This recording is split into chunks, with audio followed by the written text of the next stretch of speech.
Hello and welcome, I'm Thomas Porteous and you're watching The World Report on NewsX World. Let's take a look at some of the top headlines of the hour. Venezuela's Interior Minister Diosdado Cabello says 100 people were killed in a US strike that removed President Nicolas Maduro from power. The army confirms 23 military deaths, while officials and Cuba say members of Maduro's security forces and allied groups were also killed. The United States says it will indefinitely control Venezuelan oil sales and decide how the proceeds are used. President Trump says Caracas will hand over 30 to 50 million barrels as US forces seize 2 sanctioned-linked vessels. Colombian President Gustavo Petro strongly condemns the US attack on Venezuela and the capture of President Maduro, calling it a violation of regional sovereignty. The criticism deepens a war of words with US President Donald Trump, straining historically close ties between Colombia and the United States. The Lebanese army says it has completed the first phase of disarming Hezbollah between the Israeli border and the Litani River. The army says it now controls areas south of the Litani, except positions occupied by Israel, and plans to expand the cooperation nationwide. Russian strikes overnight leave more than 1 million people without water or heating in Ukraine's Dnipropetrovsk region, according to local officials. Restoration Minister Oleksiy Kulbala says repairs are underway to restore heat and water supplies. Saudi Arabia accuses the UAE of smuggling Yemeni separatist leader Ardarius al-Zubaydi out of Yemen and flying him to Abu Dhabi. The UAE offers no immediate response as tensions rise over its backing of the Southern Transitional Council amid battlefield advances. A US immigration agent fatally shoots a 37-year-old American citizen in Minneapolis. The Department of Homeland Security says she tried to run over ICE agents in self-defense. Minneapolis mayor rejects that account, condemning the shooting as an abuse of power. Australia announces a royal commission into the mass shooting that killed 15 people at Bondi Beach. Prime Minister Anthony Albanese says the federal inquiry aims to promote unity and help the country heal. Now we start this hour in Europe, and Russia's defense ministry has said that its forces carried out strikes on energy facilities and port infrastructure that it claimed were being used by the Ukrainian military. The attacks triggered massive power outages across parts of Ukraine, disrupting electricity supplies in several regions. Ukrainian President Volodymyr Zelensky has strongly criticized the strikes, saying there was no military justification for targeting energy infrastructure and civilian services. Zelensky has also warned that ongoing diplomatic efforts must not slow down the delivery of air defense systems to Ukraine, stressing that stronger air defenses are essential to protect the country from continued Russian attacks. Joining us now to discuss this is Ben Aris, a former Moscow bureau chief, and he joins us live from Berlin. Thank you very much, Ben. As always, it's a pleasure to talk to you. Today's developments, of course, reports have said that over 1 million people have been left without hot water and heating in the Dnipropetrovsk region as a consequence for these strikes. How credible is it that Russia's claims that it targeted facilities only used by the Ukrainian military? Not very credible at all, is it? I mean, they keep hitting civilian targets. Apartment blocks in Kiev are regularly targeted and killing civilians, old people, pensioners, children. What's going on here is that there is a campaign by Russia in order to denigrate the infrastructure, the power, the heating, the transport, in order to increase the economic pressure on the population and then push Zelensky towards a ceasefire deal. And so they've been raining down since the summer, been raining down hundreds of drones and missiles every day, taking these assets out. And now we're into deep winter. I think the campaign is actually being escalated because the temperatures are freezing. And as the bulk of the Ukrainian population live in Soviet-era apartment blocks, you can't heat those buildings without the power and heating because it's all provided centrally. So, the Ukrainians are making the point that they're only hitting military targets, specifically oil refineries, and the Russians are making the same claim in order to keep, some pretense of moral high ground, whereas it's simply not true. Ben, of course, we're now in the midst of a harsh European winter. These strikes must have considerable impacts on morale. What's it like on both sides? Is there war fatigue? Of course, in February, this war will hit 4 years old. Of course, there is war fatigue. The polls show in both Kiev and Moscow that people are getting tired of the war. However, it's very different. The Russians, Putin still has 85% popularity. The bulk of the people think the country's going in the right direction. In Russia, the fatigue is such that the people are saying, look, we've already achieved everything that we needed to achieve in Ukraine, and so you can stop here. I think in Kiev it's much harsher. The people have been, for the last 2 years, there were air defense ammo enough to keep cities like Kiev safe. And now they're running out of that defense ammo. People are overnighting pretty much every night in metro stations. And against that, the Ukrainians have been incredibly brave and resilient. And so while people are tired of the war, the latest poll says that 75% of them would rather continue to fight than cede any unoccupied territory to Russia. So it's going to continue. There's no sort of groundswell of fatigue or dissatisfaction to the point where either government is feeling any pressure from their people to end the war. And Ben, what are the current capabilities of the Ukrainian air defense? Of course, the United States is sending them air defense, Patriot air defense systems paid for by European allies. What is the current state of that? There's not enough. There are holes now appearing in the air defense. And on top of that, you've got the new Russian tactic where they've ramped up drone and missile production. Both of those have doubled.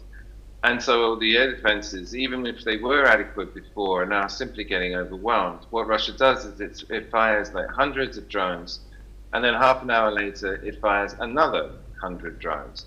And you simply use up the ammo. And then once you've softened up the defensive with several waves of drones, then you send in the extremely powerful, highly accurate missiles. And those can only be brought down by Patriot missiles. So the effect is twofold. One is to make the hull of one of these missiles hits its high-value target, but at the same time, it's simply attrition. It's simply using up Ukraine's ammo, of which there is a limited amount. And like you said, the States has a huge stockpile, but it's not sending any of that to Ukraine, and it's reliant on the stocks that come from its European partners or what they can buy. And there's a huge backlog in the States in production of Patriot missile ammo in particular. The rayon that makes them just announced it was going to treble it from 600 a year to 2,000, but even that won't fill the gap of orders that are already on the books. And Ukraine has defense for now, and it will stop most of the damage, but incrementally more and more damage is being done. And as this goes on, and people are talking about another 2 years, they're simply going to run out, and then the skies will be open to Russian attacks. And Ben, where are we on the diplomatic front? Of course, just a couple of days ago, we saw that huge meeting in Paris with Ukrainian allies, along with US envoys Steve Witkoff and Jared Kushner, along with the President Donald Trump now allowing a bipartisan sanctions bill targeting countries doing business with Russia to move forward in Congress. Are we closer diplomatically at all to seeing peace in the Eastern Europe? Talks are ongoing. A lot of progress, real progress is made in December, and we're now down to the Russian proposed 27-point plan and Zelensky's counter-offer 20-point plan. and he's been talking to both sides. The 20-point plan, the Kremlin's pretty much going to reject that out of hand. They still want their own version, the 27-point plan. Zelensky said yesterday at a meeting in Cyprus at the start of the new presidency, EU presidency, that he can see the war ending by the middle of this year. And in December, he was progressively making small but significant concessions. And we've got to close the gap between these two plans. And a lot of talking is going on. Zelensky is suggesting that he's willing to do a deal and give away a lot of what Russia's asking for. So I think we're in the final mile. It'll probably carry on for a month, maybe longer, but both Trump and Putin are running out of patience.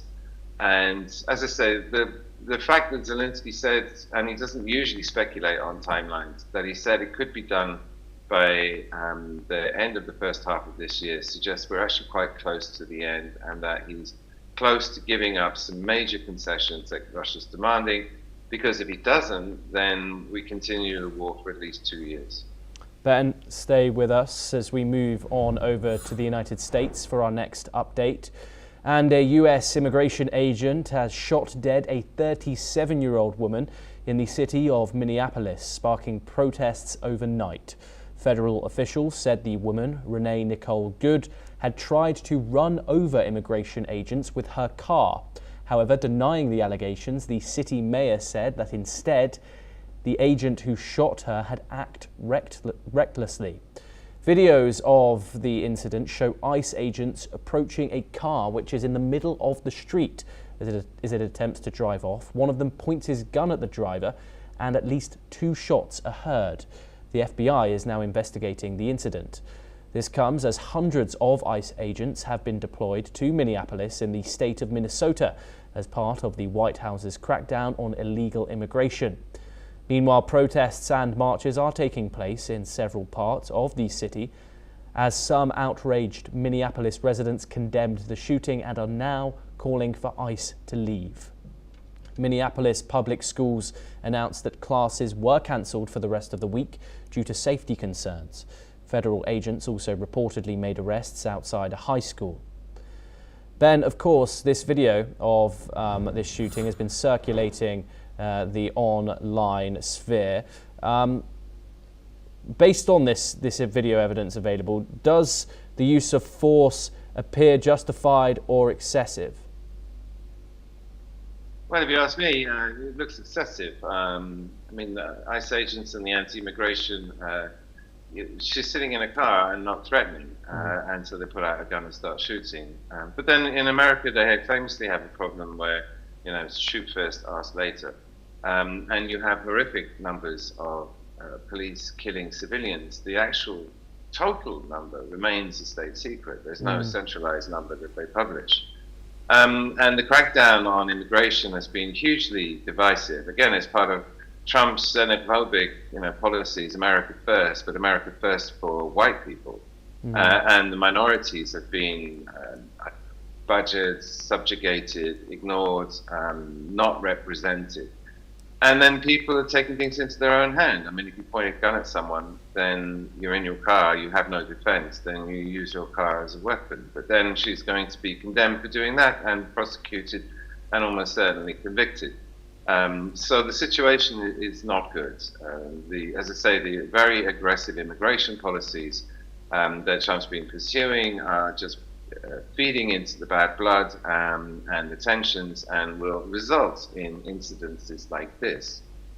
And Ben, what was your analysis on President Donald Trump already commenting on the situation, along with Speaker of the House Mike Johnson? He's already proclaimed it as a self-defense act, even as an investigation hasn't concluded. Well, Trump is mercurial, and he's very interested in his image, how he plays to his base. His political strength is that he doesn't follow rational policies. In fact, he does things that are completely insane and detrimental to the US and the US economy all the time. However, he has this extremely loyal base, and if there's criticism flying around, he always wants to act to counter that. So he has his finger in the wind, and it seems here that he feels that the popular reaction to this has been negative, And so he comes down on the side of the victim in this case, and makes a public statement to that effect. And Ben, of course, Donald Trump did campaign on launching the largest immigration crackdown in US history. Looking at the broader terms of Donald Trump's first year in office and his broader immigration crackdown, do you think this is what Americans did vote for? Well, his base did, and his base is significant. It was enough to actually give him a crushing victory, much better than he had in the first term. And immigration, it's classic popularism. The xenophobic immigration issues always play well to the vast majority of an electorate, and it's an easy win. I mean, you just have to say some tough things and say your job is being threatened by all of these migrants, all of these refugees, and I'm going to be tough and make America for Americans. It's all slightly inherently racist as well, but then that's also a feature of the right-wing conservative politics that dominate US at the moment. And Trump has played, he's a classic populist leader. He's not a statesman. He's careening around. He's doing massive damage to America's international reputation, but within America itself, he's also playing to his base and undermining the liberal, democratic values that the state is supposed to stand for. Ben Aris, thank you very much for joining us. As always, it's an absolute pleasure to speak to you. Thank you very much for taking the time. We now move on over to the Middle East for our next update, and Israel says Lebanon's initial efforts to disarm Hezbollah are a positive step but remain insufficient. The Lebanese army has reportedly completed the first phase of a process linked to a US-brokered ceasefire agreement aimed at limiting Hezbollah's military capabilities. Israeli officials note that the agreement calls for Hezbollah to be fully disarmed, but the group continues to rearm and build its infrastructure with support from Iran. While Lebanon's government and military have begun taking action, Israel emphasizes that work is only a beginning and that more progress is needed to ensure long-term stability along the Israel-Lebanon border. Next, we turn to Europe, and French farmers have driven tractors into Paris in protest against the European Union's proposed Mercosur trade deal. However, dozens of vehicles were driven through the city before dawn, with some reaching the Eiffel Tower and the Arc de Triomphe.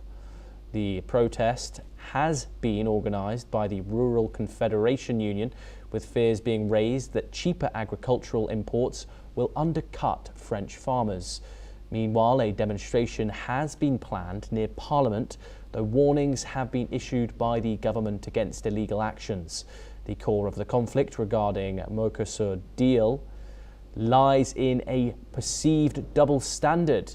European farmers feel they are being forced to follow expensive, strict regulations while being asked to compete with cheap imports that don't meet those same rules. The farmers are also protesting cattle culls linked to lumpy skin disease. Joining us now is Alexander Sial. He's a journalist. He's joining us live from London. Alexander, thank you very much for taking the time and joining us. It's always a pleasure to talk to you. French farmers here, they're being sacrificed for trade diplomacy, European Union trade diplomacy. Is that a fair assessment? Are the farmers protesting? That's the question to ask your viewers. The protest is driven by several core grievances. First of all, there is economic distress. Farmers say their incomes are squeezed while production costs, for example, fuel, fertilizer, energy, remains high. And also trade concerns. They strongly oppose the EU Mercosur free trade agreement, fearing cheap agriculture imports from South America will undercut French produce, and regulation frustration, farmers are furious with national and EU regulations, including environmental and animal health rules, as you just said, that they say increase burdens without compensating support. And also there is a sense of neglect. Many rural communities feel overlooked by policymakers in Paris. So today they were in Paris, near the Eiffel Tower and the Arc de Triomphe, and some farmers also confronted the president of the National Assembly, Yael Braun-Pivet, with a hostile reception outside the parliament. And the president of the National Assembly says she understands their anger. And Alexander, how exactly do these protesters want the French government to act in their favour? Yes, so first of all, as I said, there was a hostile reception at the National Assembly. So demonstrators surrounded her and expressed their anger directly, highlighting how raw the protest mood is. The protests have mainly involved road blockages, tractors, noise, and demonstrators. There have been tense moments, especially around the assembly and in interactions with the police, but widespread violence has not been a defining feature yet. This is part of a recurring farmers' mobilization in France. Farmers have protested multiple times in recent years over prices, competition, regulation, and policy disputes. What's notable now is the scale, timing, and central Paris presence, particularly ahead of key political and trade decisions. Alexander Ciel, thank you very much for joining us. It's always a pleasure to speak to you. Thank you for taking the time. And we move on to another development now, and a rare early return of astronauts from the International Space Station is being considered by NASA after a medical issue has been reported involving a crew member. Meanwhile, a planned spacewalk has been postponed, with NASA confirming the astronauts' condition is stable but undisclosed due to medical privacy. The 4-member Crew 11 mission has been in orbit since August and was originally scheduled to return in May. The crew includes astronauts from the United States, Japan and Russia. However, NASA has said all options are being evaluated, with crew safety described as the top priority. Well, that's all that we have time for. Keep watching NewsX World for more international updates.